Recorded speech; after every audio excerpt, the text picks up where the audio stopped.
Well, good afternoon, everyone.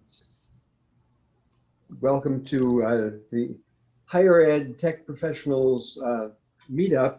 This is our fifth virtual meetup. COVID has changed the way we're operating, but this is the fifth time. I'm Michael Ginzberg. I am the Dean and Professor Emeritus of Business at WPI. Now I am a co-organizer of this meetup, as well as principal consultant at Optical Campus Consulting. As we all know, COVID has changed everything in higher education. IT went from being the folks who always ask for more money and we wonder what they do, to the heroes who are saving the day for most institutions, and the CIO has gone from being, we're not sure who he is to, or she is, to the hero on campus. So our conversation today is about how can the CIOs help balance the budget. It's going to be a very casual conversation. I will say that when I last looked yesterday, we had 17 people signed up to attend, and apparently there are only 3 or 4 of you now, so I'm not sure. The others are still stuck in the ether somewhere.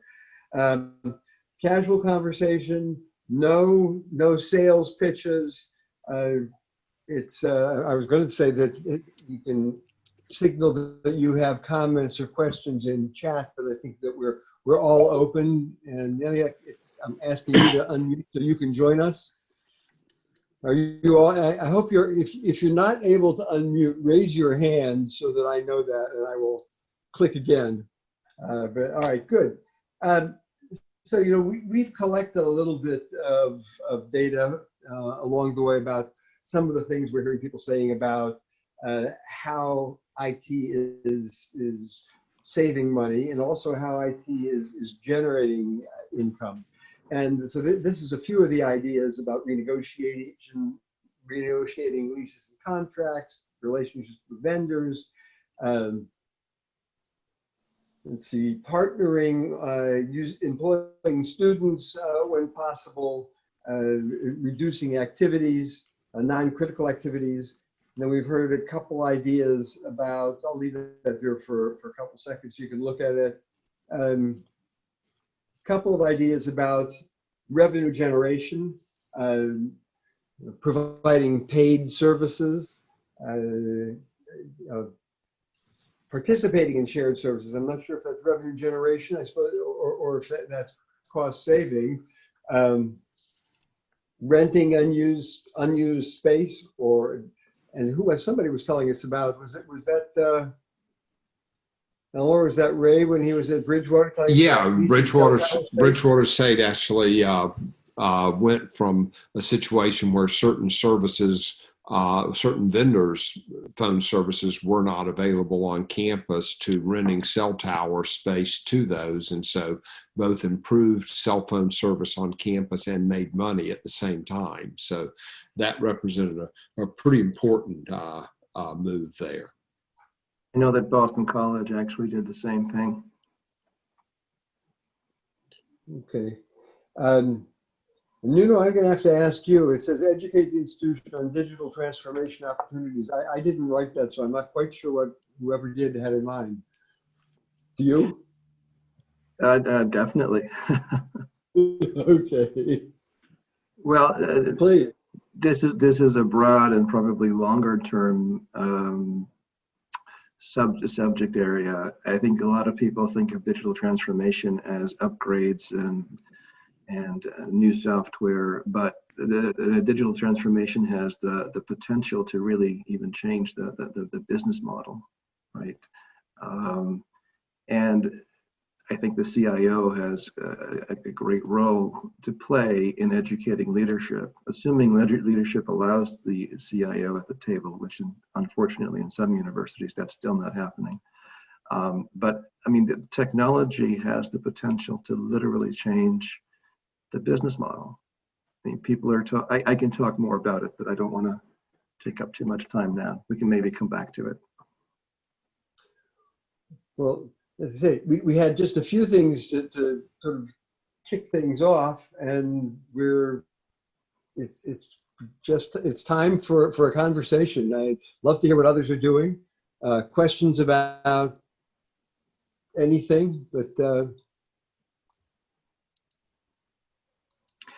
I'm actually going to turn this off unless somebody wants to see one of those slides again.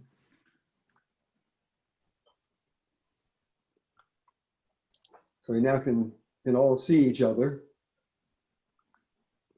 Good afternoon, everybody. Hey, So, how are you? Good. One thing that I think is a little bit of a struggle at the moment is I have ways that we could definitely cut costs in streamlining licensing and things like that. But it's not as easy to do when there are grants and CARES Act funding and whatnot that will pay for technology easily. So it's kind of like, well, yeah, you've standardized on, our campus standardized on WebEx, but we have money that we can put into Zoom licenses. So there's no reason why we shouldn't just add more, Zoom licenses, because those will get paid for. That's just an example. It can be things like, giving someone a laptop when they already have a desktop, which we wouldn't do normally, but we can't really take things away from them right now because they're working from home, and that's very difficult to organize, etc. Where are you, Patricia? New Jersey. Okay. So, Which institution? Hudson County Community College. Okay. In Hudson County, New Jersey, which is right across the Hudson River from Manhattan, if you're not terribly familiar with the area. Know it well. So, a lot of people are. So, I think in certain cases, we were able to very quickly and efficiently get technology initiatives going forward. But ironically, in some cases, there are ways that actually the cost-cutting things that I would normally do are kind of like, yeah, whatever. We can pay with this with a grant, so let's just go forward. So I guess what I'm getting at here is where we may get technology in place to get us over some particular hump may down the road cost us money. Yeah. Well, yeah, it seems to me that's sort of very much like the national problem of not having a major roadmap and plan. And we've been working with one school recently that is, I think that's sort of interesting, is they're trying to develop that. And what they're finding is exactly what you're describing, is that, some of the things that look like they don't matter actually matter a lot. And I think it gets back to that issue of we need these large scale plans that what we're doing fit into, because it explains those interdependencies. Right. And that plan has to have some visibility, maybe up to your board of trustees or what have you. And there's some buy-in by the rest of the administration. It's funny, when I arrived, I've been at Hudson County Community College for not quite 2.5 years now. And when I arrived, there was a technology strategic plan that was current, that when I did some digging was a plan that was probably about 10 years old that had just been, dates updated. And I was like, wait a minute. Yeah. So in 3 years, you were going to do something 10 years ago and it's still new. Yeah. It's more common, that copy pasting exercise is more common than you probably think. Well, and I think that shows, what that showed to me was that there wasn't visibility on like the cabinet level or the trustees level. Somebody would just reach out to the CIO at some point and say, oh, hey, we need an updated strategic, technology strategic plan. And you know what else happens sometimes is, unless you pay an outsider, and I'm not suggesting you have to pay an outsider, but I'm saying they don't listen unless they pay the big bucks. It's an internal It's very unfortunate, but it happens. But is there, though, a possibility that you have more leverage today? I mean, to the degree that they are looking to CIOs and paying attention, that you've got the opportunity to pound the table without having to take your shoe off in Khrushchev style to get noticed. Yeah, I do think that I am being listened to more closely when I talk about these strategic kind of things. And actually they're working on a grant request to actually start implementing some of these things, like a VDI expansion that I suggested was very important and kind of got swept under the, I don't want to say swept under the rug because we've done a lot, but it was planning for an on the ground presence, which we're only about 15% of our classes on the ground. But that took most of our effort to really get those 15% on the ground classes set. That was a very heavy lift. But I do sense that they're listening a little bit better to that kind of thing and understanding when I say, okay, well, we can add this thing, but know that 3 years from now, we're going to be on the hook for the bill. And, we're going to have to fund that operationally. So how are we going to do that? Unfunded mandates, huh? I mean, we have a very high percentage of Pell eligible students, right? So we get a lot of Perkins funding at the community college. But that leads to a lot of that. Okay, well, we've had this thing for 3 years and Perkins won't pay for the licenses anymore. So you have the budget for that in IT, right? It's like, for what?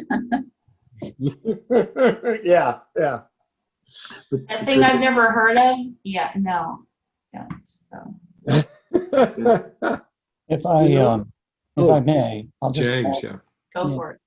I think what we've dealt with here, again, we're a unique college in that we are an ESL college in Boston. And what's interesting is that you hear more or less, it's not that we have a strategic plan, and yes, that kind of went out the window once COVID hit, but it's more or less, well, can't we do what these other colleges are doing? And I indicated that, well, yeah, we could if we had a budget of 1.5 million, which we don't because we're a nonprofit. So the caveat to, sitting in and listening to other conversations and other directors of the college chatting with their colleagues from other colleges is they don't understand the full complexity of what's necessary in the background to implement these, more so from a cost perspective. As it is, we've dealt with sharing out some of our classrooms because we've gone online, but in order to do that, to rent out the rooms, I've had to upgrade the wireless within the classrooms just to rent out the classrooms, which means I've spent over $20,000 upgrading some of my wireless on campus. Now that was money that was not even slated to be spent, but nonetheless it is. So yeah, they're gonna make some money renting the classrooms, but they won't make enough they won't per se, that's money that's not going to come back. So it's kind of interesting. Mm-hmm. And on the flip side, then you're also dealing with scenarios where if this is the new norm where you're dealing with online coursework, I'm now looking at, spending, $10,000 on another server because the one I currently have is not fast enough. So now I need to upgrade the server for an LMS to anticipate growth.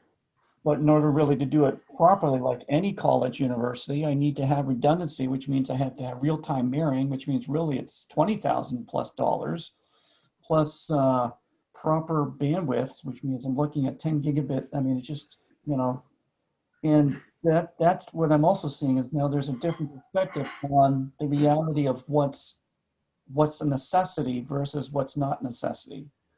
Now I have to go back and say, okay, well, we definitely need to upgrade our servers because I think this is the new norm, but maybe we're not going to use some of this other software because we're not going to have people in class anymore. So can we drop these licensing? it's amazing. I've actually, in 3 months, had to go back to so many vendors to try to revamp the licensing, and I've luckily gotten a month of reprieve for Comcast and RCN on budgeting. It's just, I'm seeing two diametrically opposing views from directors and the board on how they want to see and proceed with spending.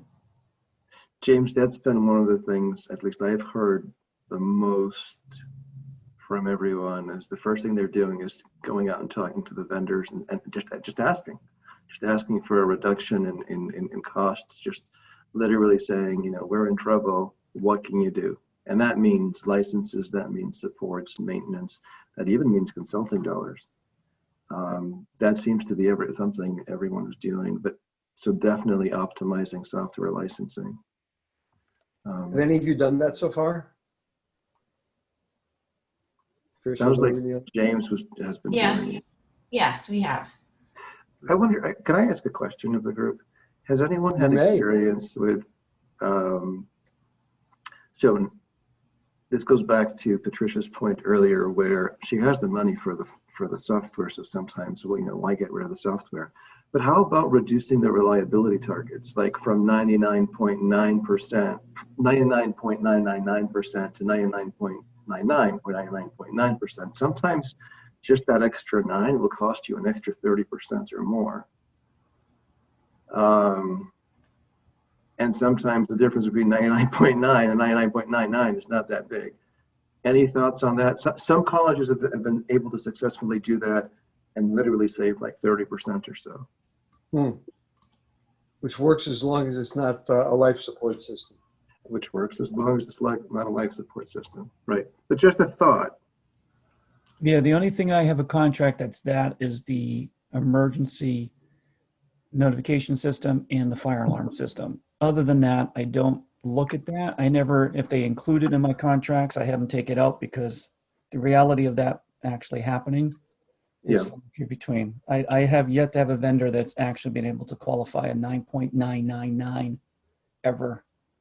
Even in my own contracts, when I've consulted, I've never had that in there because it's a fallacy. You can never, and you can get anybody to come in and do a study and make the numbers work. But the reality is you'll always have a hiccup that will not give you that true number. So the only time you actually ever use that, just to hold vendors in court, you know, is, like I said, is our ENS system and the fire alarm system. Other than that, even my vendors that I rely on for third-party tech support and stuff for responding on a, you know, if I'm stuck, again, you know, or reduce staff and stuff, if I have to rely on third party, it's just, I haven't take that out. But, you know, it's an interesting perspective. The other big thing I've heard, like I'm working with a university now, a large university who obviously have to go remote. They already had somewhat of a remote friendly culture. They were allowing 2 days a week remote, but they're literally thinking this is long term and they're moving towards not renewing their lease on the building. I mean, this is we're talking about millions of dollars saved per year by not renewing the lease, and number two, by using the hoteling paradigm, where if you need to come in, you book some space. Yeah. You know, I think the reconfiguration of campuses.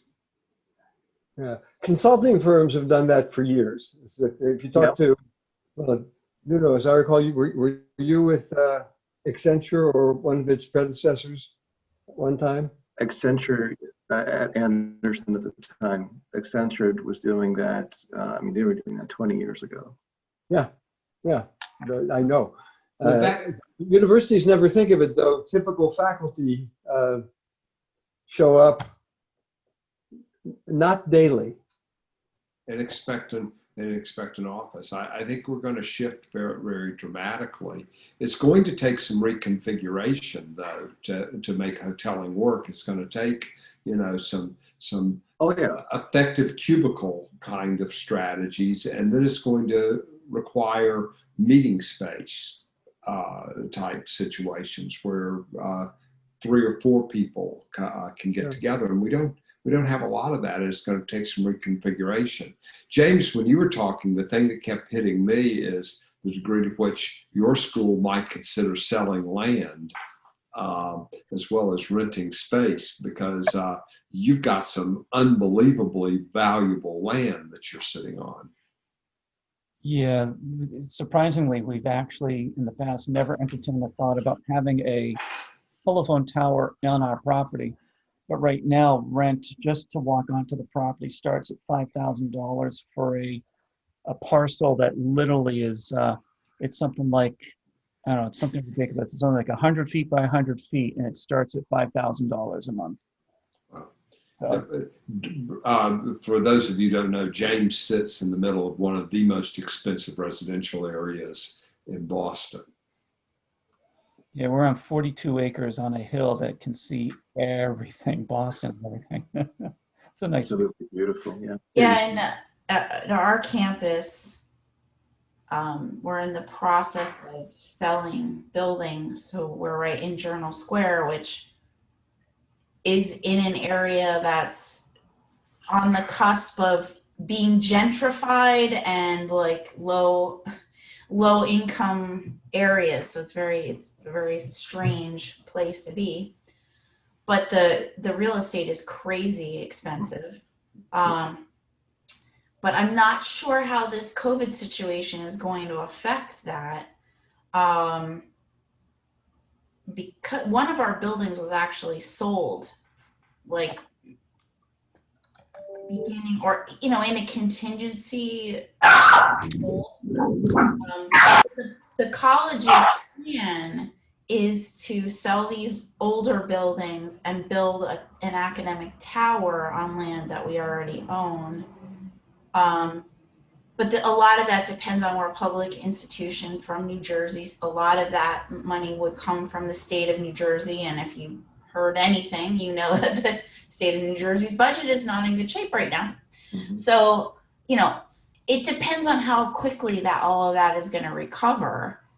In that, if things are recovering well, I can imagine quite the return on selling some of this property, right? Well, and also I think, it gets to sort of the scenario where COVID revealed things as much as it necessitated things. And I sort of think that is going to be much of what the future looks like, that we found out that you could move the IT operation off campus. We found out that you could allow more and more people to work from home.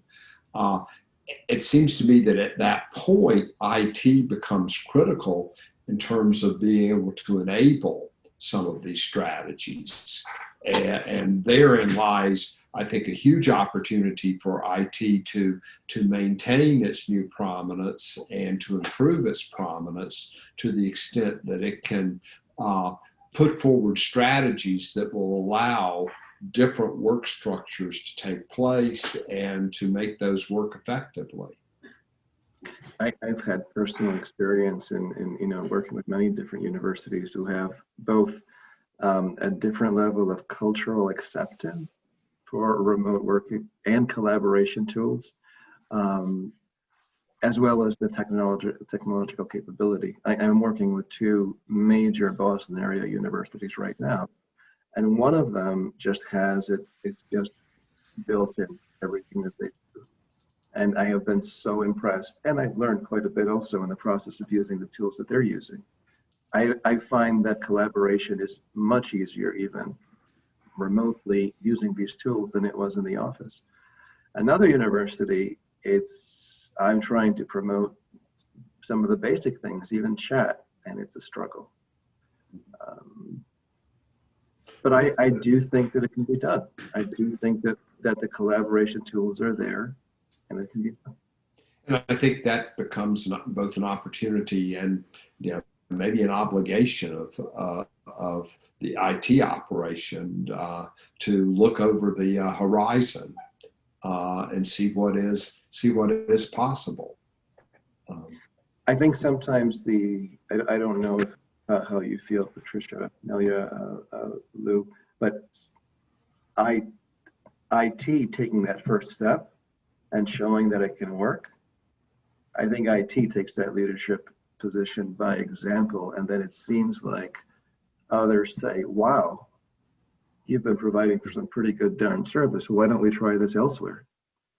Yeah, I agree. I think when you talk about collaboration and how well that works, I think the biggest hurdle to making that work is a cultural thing. It has nothing to do with how well the tools work.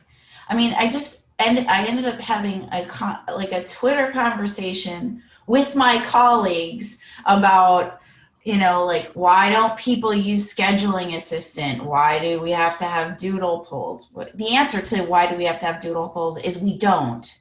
It's just that people don't understand how Outlook works. So, and in my case, it's the president, right? He likes doodle polls because he doesn't know that scheduling assistant exists. And why he even has an opinion is also kind of funny in that he has 3 people managing his calendar, so he doesn't even have to do it himself, But so anyway, a lot of it goes into personalities, and our conversation there was, well, wait, yeah, we can all use scheduling assistant, but faculty who are on a lot of our committees don't use their Outlook calendar. And then someone said, well, why don't they use it? And my answer to that is I have no idea, because I have literally been for at least 15 years saying, why don't you use the calendar? It's there. Academic freedom. Yeah. Well, we've had this problem forever. I remember when email was first there, and the school was struggling to get everybody to use email. And I think it was the provost sent out all the budget information on email, and a couple of department chairmen missed on it, and he let those individuals suffer in terms of their budget allocations as a result. And all of a sudden, everybody was on email. I think this is sort of the constant challenge, I think, that is there. So I get a lot of comments, and I'm sure you all do too, that some of those kind of cultural challenges, well, that's because the people are older, right? It's because a lot of our faculty are older, or our administrators are older. And I always say, no, that's wrong. Because my mother is 81 years old, and she texts all of her, she's not in higher ed, but she texts all of her coworkers. So that is BS. I don't say it that way. But anyway, so, how do you all feel about, I mean, I think age can play into it. Not, I shouldn't say even age, but just like habit, that we've been doing things a certain way for a long time. I think habit is more of the issue. Well, it's also seeing the opportunity. And Lewin, hundreds of years ago, it seems like now, talked about that in terms of his change model, is that one of the critical things is people just being able to see that things could be different. I know for Michael and Nuno and me, and the work we've been doing, actually COVID in many respects was a gift to us in terms of our operational strategy, because it took us out of the belief that we needed to find physical space to get together in. And we are probably total distance apart, almost 100 miles of triangular distance apart. And even more, Nuno's sitting here from Canada, and Michael's getting ready to move to Colorado. And in the last 6 months, we've interacted more than we did in the previous 6 months, because we just, found it, it was there. And we knew it was there previously. It just didn't fit our pattern. Well, even with the meetups, right? We've had the last few meetups, we've had between 30 and 50 CIOs and other leaders. For some reason, today is a little bit of an anomaly, but we never, when we did our meetups in person, We never had that many people. We had probably an average 20, 25. Yeah. Yeah, I do think that's quite an opportunity, and I know that. So while we all went to emergency remote, I instituted doing an all hands meeting with our IT group, which is several groups, right? Many of whom don't necessarily interact with each other. If you've worked in IT, especially, I think especially in higher ed, but I worked in manufacturing many years ago, and it was a similar kind of thing. Like, oh, I don't need to know anything about those people. I do desktop, apps. We don't have, there's very little things that affect each other, which usually there's a lot of things that affect each other. We're just not talking about it. But anyway, I found that brief meeting to be really helpful. We've had certain issues that have just bubbled up way before it would have become some kind of a, big issue. And I think there's better understanding of what the other groups are doing and how there is some interaction, like, oh, I'm just going to make something up, but oh, we upgraded a web browser. Oh, it turns out that one of our critical apps can't work in that version of that web browser. Now what are we going to do, right? There's one CIO that's actually a frequent attendee here in this meetup. He's at UMass Boston. He has a very interesting habit of doing pretty much what you described, but he does it on a regular basis. So he brings whoever it's an open invitation, whoever from IT all across campus wants to come, and let's just talk. Let's just talk about how we can make a difference, whether it's cost cutting or service enhancements, improvements.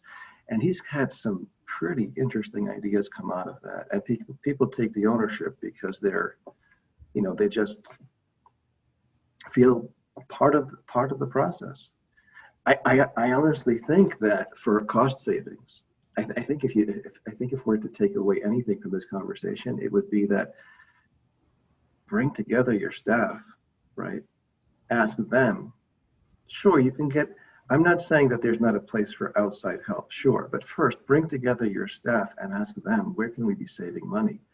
And then what I've also seen to be very, very helpful is to make visible those cost-saving ideas and the results, on a monthly basis or however, make it visible, give those people credit, leverage the collective IT mind for cost-saving ideas. I had a guy that Tell you worked. what's happening in your campuses. Yeah.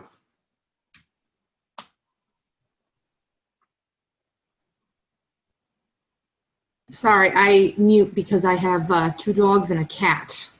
No worries. So I am not in a position of power. However, I'm thinking my dissertation is kind of exactly what this topic is. So when I saw it online, I went, "Oh my God, I need to get in and listen." So I'm very much just an individual contributor.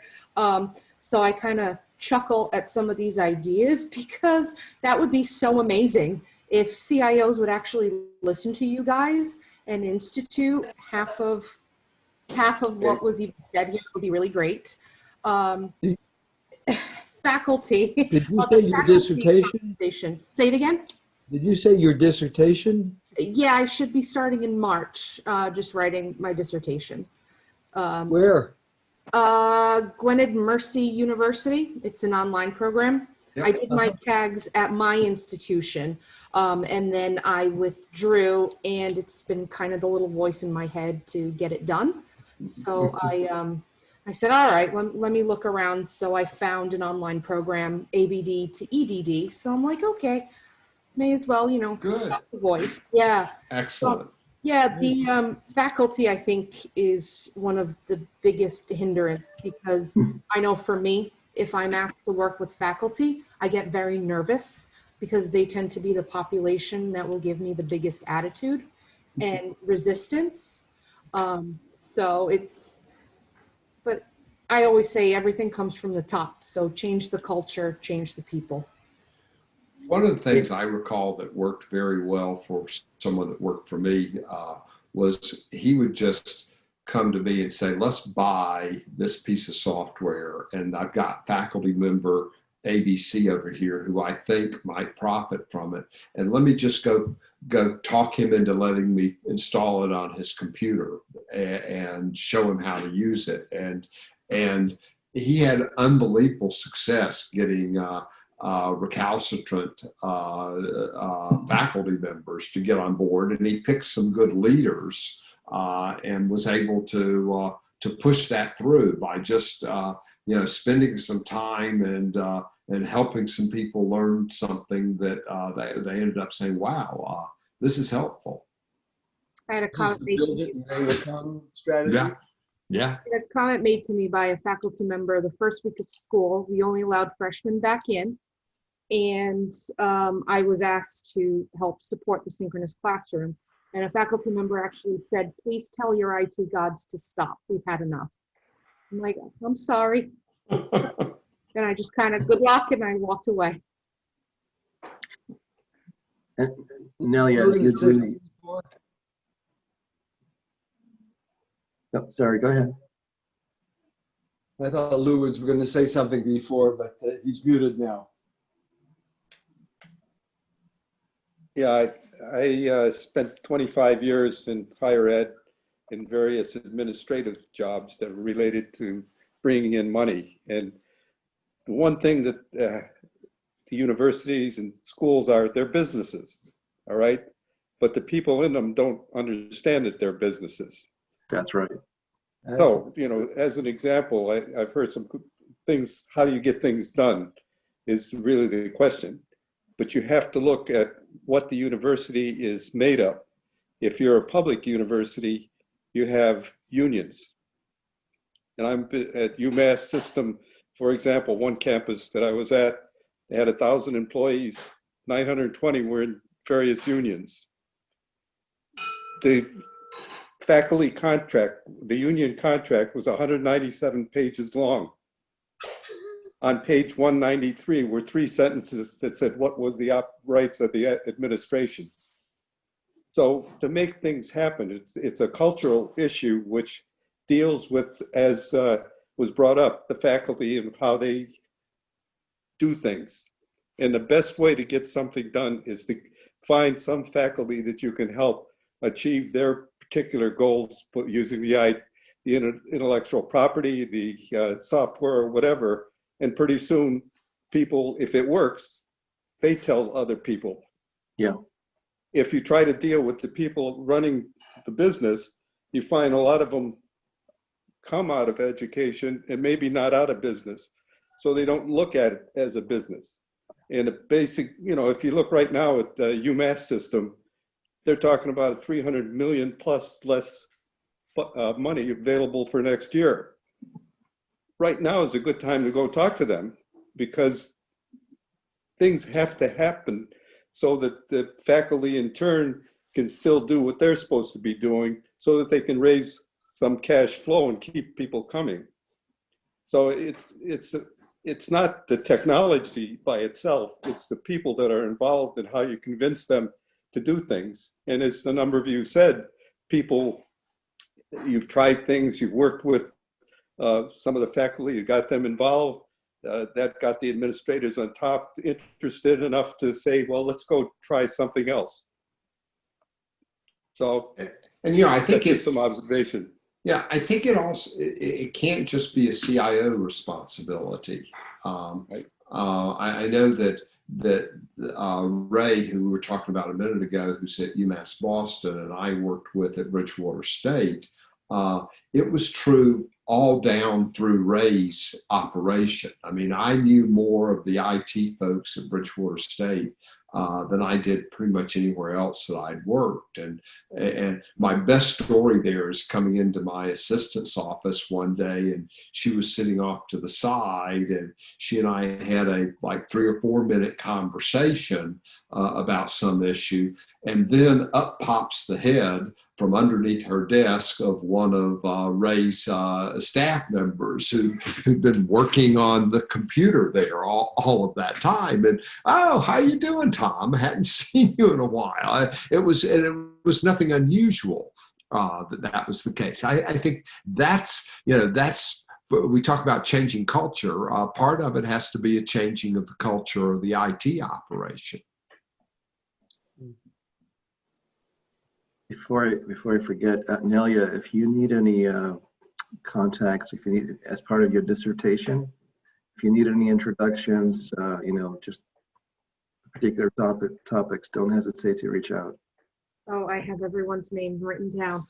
Or anyone else. Yeah, or anyone else. absolutely. We Absolutely. have, collectively, we have thousands of contacts in higher ed. So if there's a particular topic you want to reach out to someone about, just let us know. And really the same goes for everyone else, right? If there's a particular area, chances are we either have worked on it or we know someone that has worked on it, ideally one of your peers, and we can make an introduction. Patricia, if we might, I'm curious to come back to you with yesterday's data out saying that the community colleges have taken a huge hit in terms of enrollment for the fall. Was that the case at your institution? And how, if so, how do you see that changing what you do from an IT perspective? Yes, our enrollment is down. Our enrollment is recovering. Part of, again, we serve a very large English as a second language population. We serve a largely underserved community, minority, immigrant community. So I don't know if this is the case for other community colleges. I can't say that for sure, but in our case, our students are very personally affected by the pandemic. This isn't like, oh, they just don't feel like going to school. Like, they're homeless, they've lost family members, they don't have jobs, they don't have, with the change to unemployment, like they can't, they're at so much personal risk.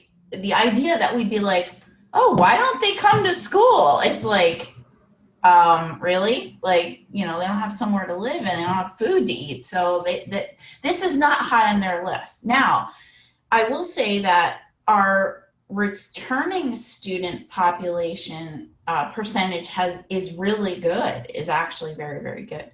So, and we found that the enrollment is improving. We have something that's called a quick term. So it's a 12-week term rather than the traditional 15-week semester. That enrollment is very good. Our summer enrollment was very good. So we don't think that this scenario is going to continue long term, but there's a lot of risk where it comes to state and federal education funding, right? Like I said, we have a very high percentage of Pell Grant students. If something happens with that funding, that's a big problem, right? And then there's the issue of like our high schools are shut down, so some of our dual enrollment programs are just not able to function. Not because we can't function in the program, by the way, but because the high school can't handle doing the dual enrollment. So the problem is not necessarily now because we're okay, and what we did with our budget assumptions was assume more of a loss of enrollment than we've actually have, so we're okay. And we have one-time funding that's making up some of the gaps. But the problem is, what about 2 years from now, right? The students that would have been in that pipeline that aren't there, how we make up the gap. So we've already been looking, we started an apprenticeship program a year ago that is very successful. And so we're looking on doing more of that, like workforce development. We're partnering with some local unions to do both continuing education and credentialed, degree programs. How is the relationship with the four-year institutions at this point in time? Is it unchanged? Is it better? Is it worse? I would say it's unchanged, and I was surprised by that because I thought maybe some of my previous job was with a private Catholic institution, right? That's basically tuition and funded, and a large part of what keeps them going is the housing and, on the ground services to students. So just having that in the back of my mind, I wondered if our four-year partners who are in that kind of category would be like, yeah, we don't really want to encourage people to go to you because that might lose us some money. But we haven't seen that so far. I don't know what that's going to look like long term. Interesting. Good.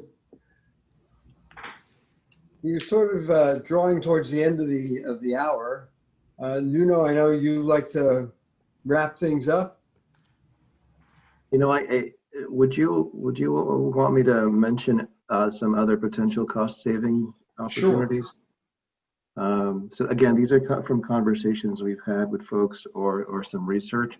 Some of them are going to be obvious, and some of them are going to be, oh, maybe. Let me just go through the list. Just one second. Okay. So we Do you want talked to share about something on your screen, no, I don't have to. I can just speak to it. Okay. So we talked about the licensing. So purchasing refurbished equipment, some people are doing that, using VoIP instead of traditional phone services,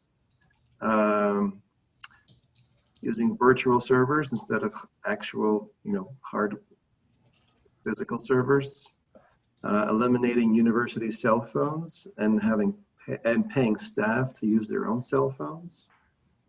I think we talked about sharing services with other institutions, centralizing and standardizing purchasing across silos, switching to common vendors across campuses, moving as much as you can to the cloud, in terms of software and storage. This is an interesting one, outsourcing contractor staffing to a managed service provider. So I know of one college who did that, and their HR person who was managing all of the contractor staffing, they became completely freed up to do something else. Another interesting one is to have a utility management specialist come in and just do an analysis of where potentially costs can be brought down with the utilities, and actually making those happen, doing the contract negotiations, et cetera, et cetera. And some of them are only paid if they actually provide some savings. They get a percentage of the savings. Also, hiring invoice verification services. And by the way, we don't do any of that, so we're not trying to have you hire us. We don't do these services.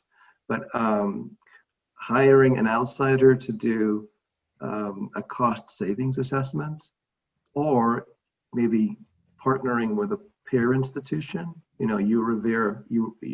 look at their costs, they look at your costs, and kind of come at it that way and save some money. And I think the last one was what I mentioned earlier, just to meet with staff regularly to identify cost saving ideas. You have any questions on any of those? And those are things heard in conversations. I think your last point about talking to staff about ways to save money, it is amazing sometimes when you actually ask the team. Sometimes they'll be like, well, I don't know why we're spending money on XYZ. We don't use this tool, or, the X vendor is way cheaper and I don't know why we're using it, you know, and it can be, again, just kind of like a habit that we've always had this contract with whatever it is. Yep. On the cloud services, what's interesting to me coming from a public institution is it doesn't always work out for us because of the funding models we have to go cloud, because we have the avenues to get capital money, right? That we don't have, like in other words, the state and I don't know about the federal government as much, but the state doesn't have a model for like, oh yeah, here's this grant to pay for a cloud service. That to them is operating, you know, funding. So that's interesting. That's very interesting. The state should change its policies because they're wasting money. Well, they should be able to accept electronic documents too. You'd think it's not 1998 anymore, but you know. Yeah. You know what? I think the state should just meet with this group, the 5 of us, and listen to us. My husband works for the state, and he tells me some stories that he shouldn't. And I look at him and I say, please tell them to hire me. Just tell them to hire me because it's just so inefficient, and it bothers me. Well, look at what happened with COVID and all the states who are out there desperately looking for COBOL programmers to update their unemployment systems, because unemployment had been so low for so long that we don't have to update the system. We can just kind of let it roll as it is, you know? And it's like, wait a minute. Oh, amazing. So I guess before we go, just wanted to say that. By the way, my name is Nuno Kuta. I'm the founder of Optimal Campus. But we do this, you know, really to together and give back, and we find that in giving back, everything else takes care of itself. We've made a lot of good relationships through these conversations. But again, if there's anyone that we can introduce you to, Nelia or Patricia, you know, happy to do that. Even if it's not someone that's in one of these meetups, this meetup or other meetups, we may be able to, you know, make introductions in most topics that you may want to talk to a peer about. Our next meetup is going to be about CIO sharing experiences from their reopening in the fall, and hopefully sharing some ideas about, okay, here's what you don't do for the springtime. That's just CIOs, but others about the fall startup. Sorry? I think we're going beyond just CIOs, but to others about the experience in the fall startup. Yeah, yes. You're right, Michael. I think that will be fascinating. I cannot wait to hear that one. Patricia, and if you're interested in also being a panelist or having a greater contribution to that next meetup, you know, just let us know. You know, yeah, I would not mind being a panelist. I think we've done a great job considering all the challenges, you know, going on ground, and there are many things that I would not want to do the same way come spring. Yeah.